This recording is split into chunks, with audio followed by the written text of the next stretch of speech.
Hi everyone, I'm Nahal Rohani. Welcome to my presentation on lead poisoning in Kabwe, Zambia. The purpose of this discussion is to provide a background about the lead contamination in Kabwe, to learn about the health effects and impacts of lead poisoning on the people and communities living nearby, and to briefly take a look at the interventions and solutions that have been used to address the problem. First, I will give a brief background into the events that occurred which resulted in the lead pollution disaster in Kabwe. Next, I will discuss the spread of the lead contamination, how the blood lead levels of people living in surrounding areas has changed over time, and which townships and communities were most affected.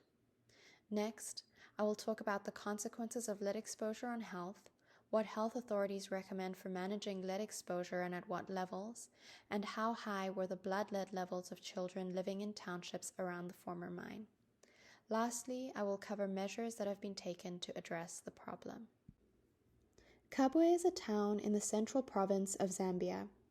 In 1904, lead and zinc mining began in this town, and lead dust from smelter fumes contaminated much of the soil.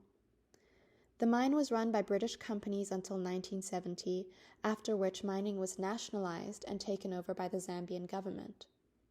Even though the lead mine in Kabwe was closed in 1994, 90 years of lead mining have left lasting impacts on this community. Although the mine has been closed for more than 25 years, levels of lead in the soil and dust surrounding the mine still exceed international regulatory standards and are exacerbated by seasonal flooding, wind-blown dust, and informal mining. The site of the former mine is now known locally as Black Mountain, where lead scavenging is common. In this photo, you can see Professor Jack Caravanos measuring lead levels in the soil at the former mine site. The recommended level of detectable lead in soil is 400 milligrams of lead per kilogram of soil. All of the soil samples that were taken from communities around the former mine far exceeded this level. If you take a look at the map, the highest levels of lead were reported to be taken from soil that was in close proximity to the tailing ponds. These levels were reported to be as high as up to 62,000 milligrams per kilogram of soil. The three townships with the highest levels of lead, Kasanda, Makululu, and Choa, were closest to the former mining site. Blood lead levels were also taken from residents of Kasanda, Makululu, and Choa to assess the health impact of such significant lead exposure. The blood lead reference value is currently 5 micrograms of lead per deciliter of blood, and any value above this is considered elevated.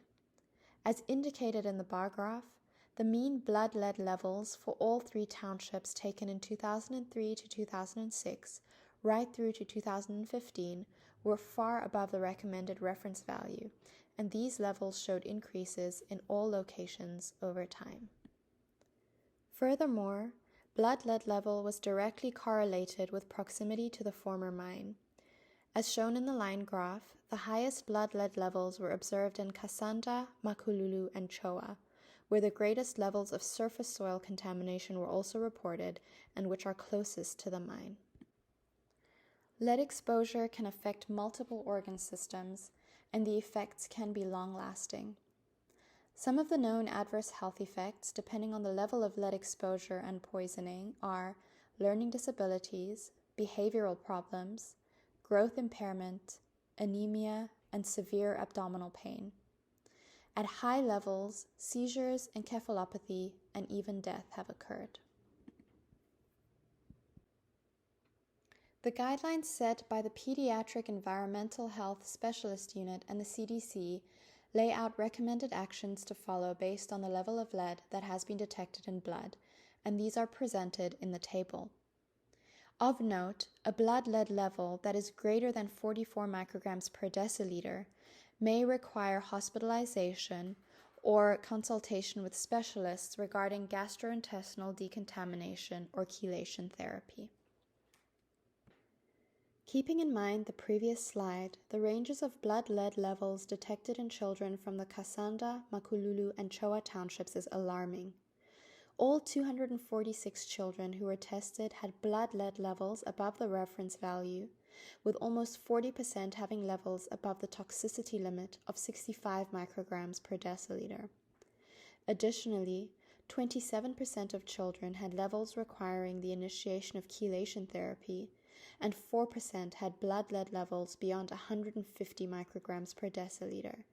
Levels this high are often associated with encephalopathy and death. In 2015, Pure Earth and Environment Africa spearheaded a cleanup initiative in which 120 homes had contaminated soil replaced with clean soil from elsewhere. However, small-scale mining, which provides a negligible income for families struggling with unemployment, poverty, and dire social circumstances, is a setback to remediation efforts. The Zambia Mining Environmental Remediation and Improvement Project was launched by the World Bank in 2020 and aims at testing and treating exposed children as well as increasing awareness and reducing environmental exposure to lead. According to a report in 2020, more than 10,400 children had been tested for lead exposure.